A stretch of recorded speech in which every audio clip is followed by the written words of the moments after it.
औज़ुबिल्लाहि मिनश्शैतानिर्रजीम बिस्मिल्लाहिर्रहमानिर्रहीम। आज मैं आप लोगों के खिदमत में फिर हाज़िर हुआ हूँ एक नई वीडियो के साथ, जिसमें हम डिस्कस करेंगे hormones of interior lobe of pituitary gland. Pituitary gland, या हम ये कह सकते हैं कि आज हम डिस्कस करेंगे एडिनो हाइपोपाइसिस के हार्मोन्स, जिसको हम बोलते हैं interior lobe of pituitary gland. इस इंटीरियर लोब के जो हार्मोन होंगे वो कौन कौन से होंगे और कितने होंगे और किस तरह इनका काम होगा, आज हम इसको डिस्कस करेंगे। तो सबसे पहले हम बात करते हैं hormones of adenohypophysis. Adenohypophysis is also called interior lobe of pituitary gland। इससे जो हार्मोन रिलीज होते हैं वो कितने होते हैं? They are the hormones are 7 in number। The hormones are 7 in number, यानी इस लोब से 7 हार्मोन रिलीज होते हैं। और ये सारे के सारे जो हार्मोन होते हैं they are proteinous in nature. Proteinaceous in nature, यानी इसके जो हार्मोन्स होते हैं वो सारे के सारे क्या होते हैं?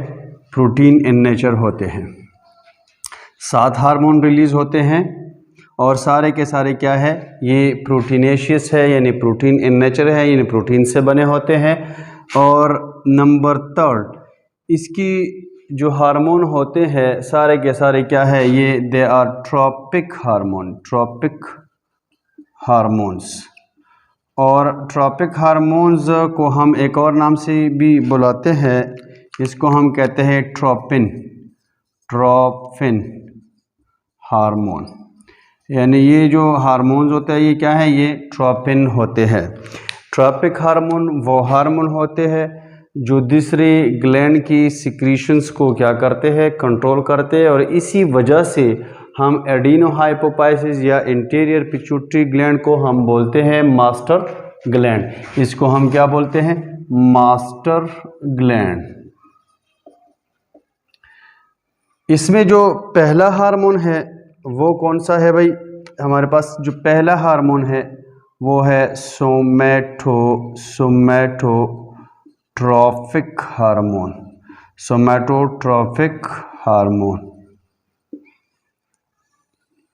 सोमैटोट्रॉपिक हार्मोन को एक और नाम से भी पुकारते हैं, इसको हम कहते हैं ग्रोथ हार्मोन। क्या बोलते हैं जी? ग्रोथ हार्मोन बोलते हैं, ग्रोथ हार्मोन। यानी इसका काम क्या है? ये बॉडी की ग्रोथ को क्या करते हैं? मेंटेन करते हैं। तो अब हम बात करेंगे इसका पहला जो हार्मोन, जिसको हमने कहा ग्रोथ हार्मोन या सोमैटोट्रॉपिक हार्मोन। तो इसकी हम फंक्शंस और इसकी एबनॉर्मलिटीज आज हम डिस्कस करेंगे।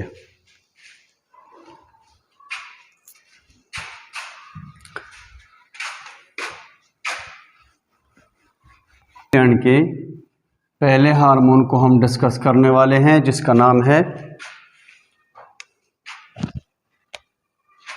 सोमैटोट्रॉपिक हार्मोन। पहला हार्मोन है। इस तरह 7 हार्मोन रिलीज होते हैं यहाँ से। तो जो पहला हार्मोन है सोमैटोट्रॉपिक हार्मोन, इसको हमने कहा कि इसको हम कहते हैं ग्रोथ हार्मोन। यानी इसका काम क्या है? ग्रोथ रिलेटेड काम है। तो फंक्शन हम सबसे पहले डिस्कस करेंगे। Function of tropic hormone, somatotropic hormone are. इसका पहला काम ये है कि ये बॉडी के अंदर retention of protein and calcium. यानी इसका पहला काम क्या है, बॉडी के अंदर किस चीज़ को रिटेन करता है, प्रोटीन को और कैल्शियम को रिटेन करता है, जिससे क्या होते हैं, बॉडी ग्रोथ करती है, बोन ग्रोथ करते हैं। नंबर 2, इसका काम ये है कि it also involve in the elongation of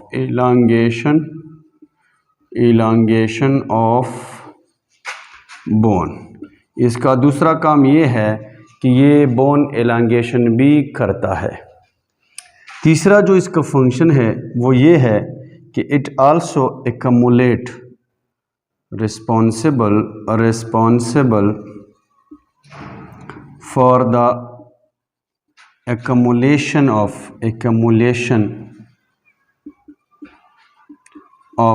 protein.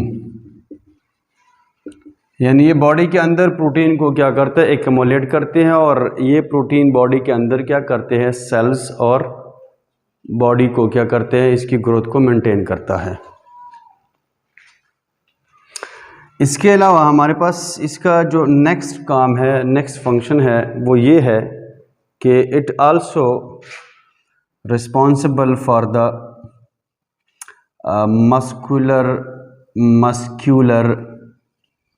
Growth. यानी ये मसल की ग्रोथ में भी अहम किरदार अदा करते हैं। यानी इसका मतलब मस्कुलर ग्रोथ से मुराद है इंक्रीज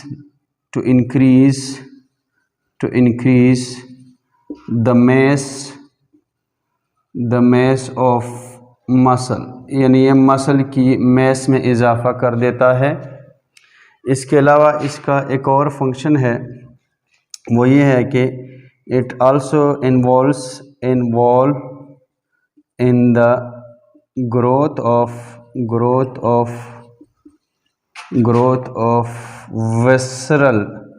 वेसरल आर्गन। यानी ये वेसरल आर्गन जो पेट के अंदर जो इंटरनल आर्गन्स है, इसकी ग्रोथ को भी मेंटेन करता है ये ग्रोथ हार्मोन। तो आज हमने पढ़ा सोमैटोट्रोपिक हार्मोन, जिसको हमने कहा ग्रोथ हार्मोन, और ग्रोथ हार्मोन के फंक्शन हमने बता दिए कि इसका पहला काम ये है कि ये बॉडी के अंदर प्रोटीन और कैल्शियम को क्या करता है, ये रिटेन करता है। इसके अलावा ये बोन एलांगेशन में अपना किरदार अदा करता है, यानी बोन को एलांगेट करता है, जो डायरेक्टली रिलेटेड है to growth of the body. इसके अलावा ये बॉडी के अंदर प्रोटीन को क्या करता है, एक्युमुलेट करता है, और प्रोटीन जो है वहाँ पर बॉडी के अंदर यूज़ होते हैं, सेल्स बनाते हैं, और इस तरह मसल्स बनाते हैं, और इस तरह हमारी बॉडी की ग्रोथ में इजाफा करता है। इसके अलावा हमने कहा कि मस्कुलर ग्रोथ में भी अपना किरदार अदा करते हैं। मस्कुलर ग्रोथ का मतलब ये हुआ कि it to increase the mass of the muscle, यानी मसल की मैस में इजाफा करता है। इसका मतलब है ये बॉडी ग्रोथ में अपना किरदार अदा करता है। इसके यानी टोटली इसका काम क्या है, ग्रोथ से रिलेटेड है। इसके अलावा ये वेस्ट्रल आर्गन की ग्रोथ को भी क्या करता है, मेंटेन करता है। तो ये हमारे पास क्या थे, सारे फंक्शंस थे किस चीज़ के, सोमैटोट्रोपिक हार्मोन, जिसको हमने कहा ग्रोथ हार्मोन। ग्रोथ हार्मोन या सोमैटोट्रोपिक हार्मोन ये हमारी बॉडी के अंदर जो सॉफ्ट टिश्यू होते हैं, सॉफ्ट टिश्यू, और जो स्केलेटल टिश्यू है, स्केलेटल टिश्यूज़, इन दोनों सॉफ्ट टिश्यू और स्केलेटल टिश्यू दोनों पर इक्वली इफ़ेक्ट करता है।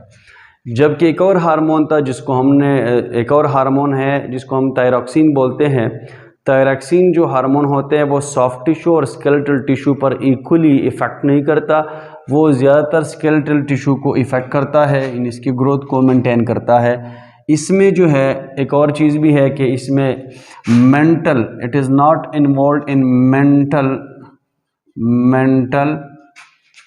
डेवलपमेंट, यानी ये मेंटल डेवलपमेंट में अपना किरदार अदा नहीं करता, यानी इसका काम मेंटल डेवलपमेंट नहीं है, जबकि थायरॉक्सिन मेंटल डेवलपमेंट भी करता है।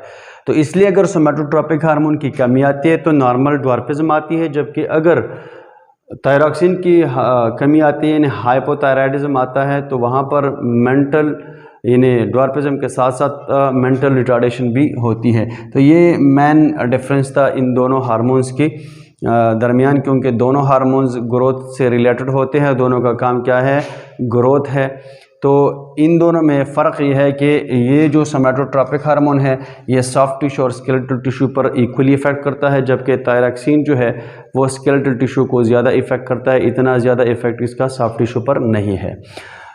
ये थे हमारे पास क्या फंक्शंस ऑफ द सोमैटोट्रॉपिक हार्मोन, जो कि पहला हार्मोन है जो एडिनोहाइपोपाइसिस से रिलीज होता है, जो कि पिट्यूटरी ग्लैंड का इंटीरियर लोब है। अब हमारे पास दो कंडीशन बनते हैं, एक को हम कहते हैं हाइपोसिक्रीशन और दूसरा जो है वो है hyper secretion, hyposecretion and hyper secretion.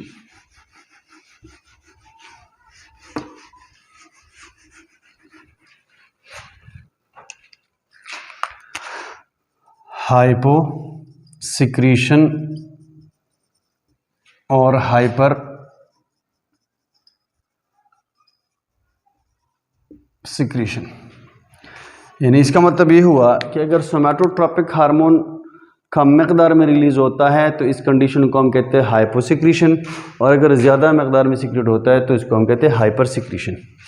अगर हाइपोसिक्रीशन इन टाइम को अगर मैनेज किया जाए, टाइम को देखा जाए, अगर हाइपर सिक्रीशन यानी अर्ली एज में हो जाए, अर्ली एज, अगर ये हाइपोसिक्रीशन अर्ली एज में आ जाए, ये कंडीशन अर्ली एज में आ जाए तो क्या होगा?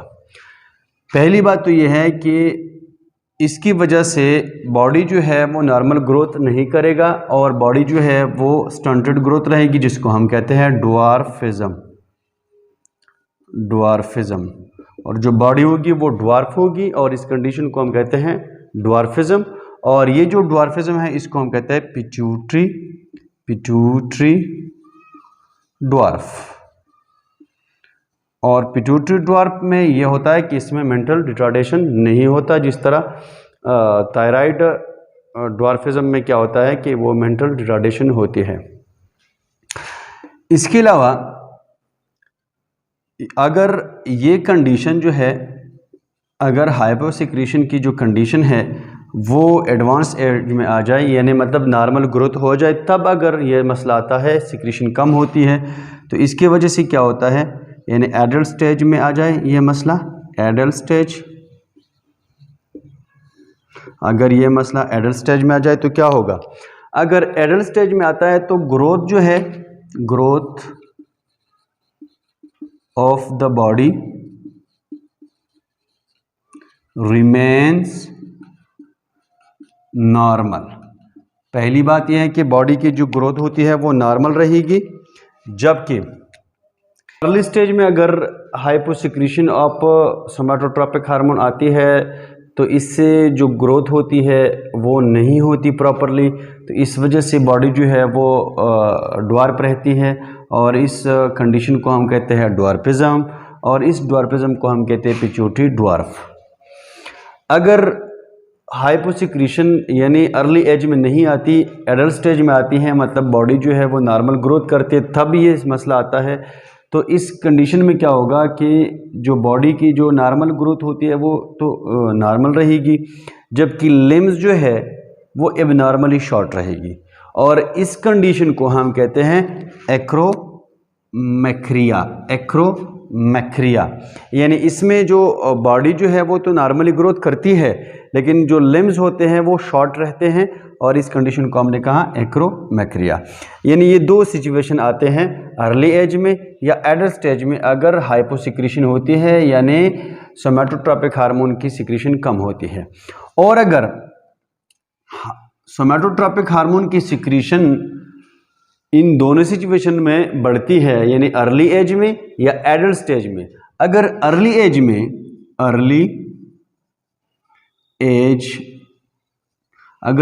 एज में ये मसला आता है, यानी सोमैटोट्रॉपिक हार्मोन की या ग्रोथ हार्मोन की सिक्रीशन बढ़ती है, तो क्या होता है? इस वजह से जो बॉडी होती है वो एबनॉर्मली इनलार्ज हो जाती है, यानी बहुत ज़्यादा ग्रोथ करती है, एबनॉर्मली ग्रोथ करती है, और इस कंडीशन को हमने कहा था जाइजेंटिज्म।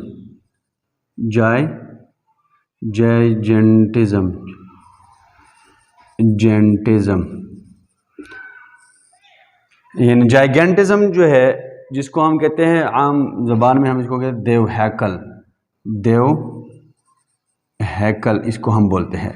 यानी इसकी जो बॉडी होती है वो बिल्कुल देवकामत होती है, बहुत ज़्यादा, मतलब इनका जो बॉडी ग्रोथ होता है बहुत ज़्यादा होती है, और इसको हम कहते हैं जाइगेंटिज्म, अगर इसकी सिक्रीशन अर्ली एज में ज़्यादा होती है।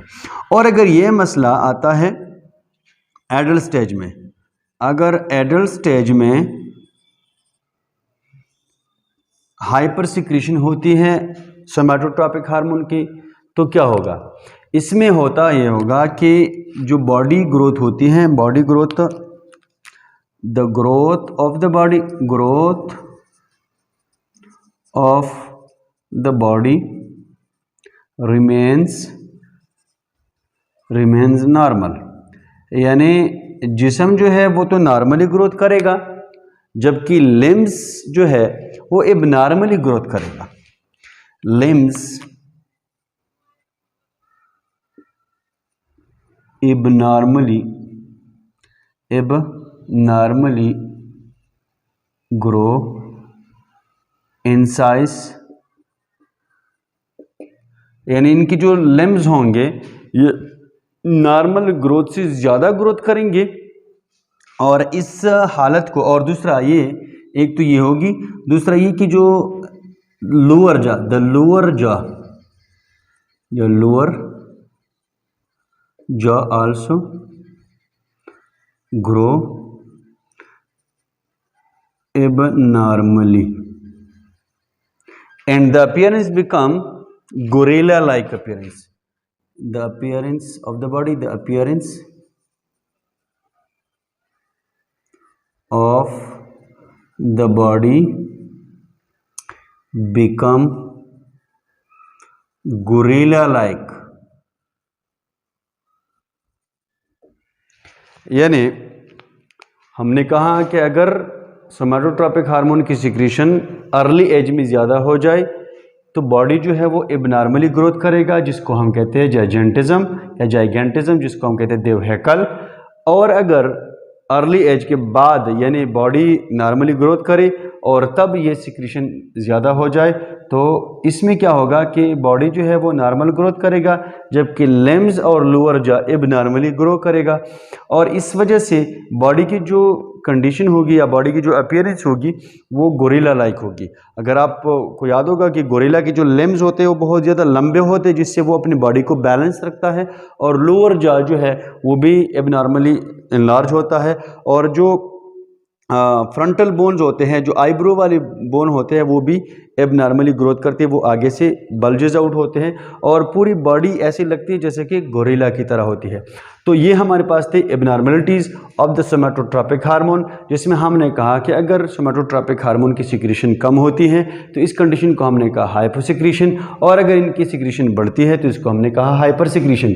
अगर हाइपोसिक्रीशन अर्ली एज में होती है तो इस वजह से बॉडी जो है वो नॉर्मली ग्रोथ नहीं करेगा, यानी ड्वार्फ रहेगा, और इस कंडीशन को हमने कहा ड्वार्फिज्म, और इस किस्म के ड्वार्फिज्म को हमने कहा पिट्यूटरी ड्वार्फ। और अगर ये मसला यानी इसकी जो सिक्रीशन एडल्ट स्टेज में कम होती है तो बॉडी जो है वो नॉर्मली तो ग्रोथ करती है, लेकिन लिम्स जो है वो एबनॉर्मली शॉर्ट रहते हैं, जिसकी वजह से इस कंडीशन को हमने कहा एक्रोमैक्रिया। दूसरी जो कंडीशन हमने कहा कि हाइपर सिक्रीशन, यानी जब सोमैटोट्रॉपिक हार्मोन की सिक्रीशन बढ़ती है, अगर अर्ली एज में यह मसला आता है तो इस कंडीशन को हमने कहा जाइगेंटिज्म, जिसकी वजह से बॉडी जो वो एबनॉर्मली ग्रोथ करती है और बॉडी जो है वो देवहैकल या देवकामत होती है। अगर ये मसला एडल्ट स्टेज में आता है यानी बॉडी जो है वो नॉर्मल ग्रोथ करती है, तब ये मसला आता है तो लिम्स जो है वो एबनॉर्मली ग्रो करेगा और लोअर जॉ जो है वो भी एबनॉर्मली ग्रो करेगा, और जो बॉडी की जो अपीयरेंस होती है वो गोरिल्ला लाइक होती है। तो आई होप आप लोग ने यानी इनके डिसऑर्डर और फंक्शन ऑफ द सोमैटोट्रॉपिक हार्मोन आप लोगों ने पढ़ा होगा, देखा होगा, और इंशाल्लाह मुझे यकीन है, मुझे भरोसा है कि आप लोग इंशाल्लाह इसको याद करेंगे, क्योंकि बहुत ही इजी है। अगर आप लोग इस तरीके से याद करें कि सबसे पहले इन ग्लैंड का नाम, इसके बाद आप ये देख लें कि ये कहाँ से रिलीज़ होते हैं और इसके फंक्शंस क्या है, फिर इसके बाद इसके डिसऑर्डर अगर सिक्रीशन कम होती है या बढ़ती है तो क्या क्या सिचुएशन आती है बॉडी के अंदर। तो इस तरीके से ये इजीली आप लोग इसको याद कर सकते हैं। आज हमने डिस्कस की एडिनो हाइपोपाइसिस के हार्मोन्स, हमने कहा कि 7 हार्मोन रिलीज़ करते हैं और ये सातों के 7 हार्मोन ये ट्रॉपिक हार्मोन है। और साथ में हमने कहा कि ये प्रोटीनियस से है, यानी प्रोटीन से बने हैं। और हमने पहला हार्मोन पढ़ा सोमैटोट्रॉपिक हार्मोन, इसको हमने कहा ग्रोथ हार्मोन। और हमने कहा कि ग्रोथ हार्मोन के बहुत सारे फंक्शन हैं। पहला फंक्शन हमने कहा कि ये बॉडी के अंदर प्रोटीन और कैल्शियम को रिटेन करता है, प्रोटीन को एक्युमुलेट करता है, बोन इलांगेशन करता है, वेस्टर्न ऑर्गन की ग्रोथ करती है। और इस तरीके से ये इसका जो सारा का सारा फंक्शन जो है वो ग्रोथ रिलेटेड है, इसलिए इसको हमने कहा था ग्रोथ हार्मोन। फिर हमने कहा कि अगर इनकी सिक्रेशन बढ़ती है तो हमने इसको कहा हाइपर सिक्रेशन, और अगर इनकी सिक्रेशन कम होती है तो इसको हमने कहा हाइपोसिक्रेशन। हाइपोसिक्रेशन अगर अर्ली एज में आती है तो ड्वार्फिज्म होती है, इसको हमने पिट्यूटरी ड्वार्फ कहा। और फिर हमने कहा कि अगर एडल्ट स्टेज में आती है तो इसको हमने कहा था कि इसमें बॉडी जो है वो नॉर्मल ग्रोथ करती है, जबकि लिम्स जो है वो नॉर्मली ग्रोथ नहीं करती, वो एबनॉर्मली शॉर्ट रहते हैं, और इस कंडीशन को हमने कहा एक्रोमेक्रिया। और हमने कहा कि हाइपर सिक्रेशन अगर अर्ली एज में आती है तो बॉडी जो है एबनॉर्मली ग्रोथ करती है, इस कंडीशन को हमने कहा जाइजेंटिज्म। और अगर एडल्ट स्टेज में आती है तो बॉडी जो है वो नॉर्मली ग्रोथ करती है, लेकिन लिम्स और लोअर जा जो है वो एबनॉर्मली ग्रो करता है, और इस वजह से जो बॉडी की जो अपीयरेंस होती है वो गोरिल्ला लाइक होती है। आई होप आप लोग को याद हो गया होगा। इंशाल्लाह नेक्स्ट वीडियो में हम बाकी हार्मोन्स पढ़ेंगे। पिट्यूटरी ग्लैंड की इंटीरियर लोब से जो हार्मोन रिलीज़ होते हैं, हमने 7 हार्मोन कहा था, 1 हार्मोन हो गया। इंशाल्लाह बाकी चीज़ हम अगले वीडियो में डिस्कस करेंगे। तब तक के लिए इजाज़त दीजिए। अल्लाह हाफिज़।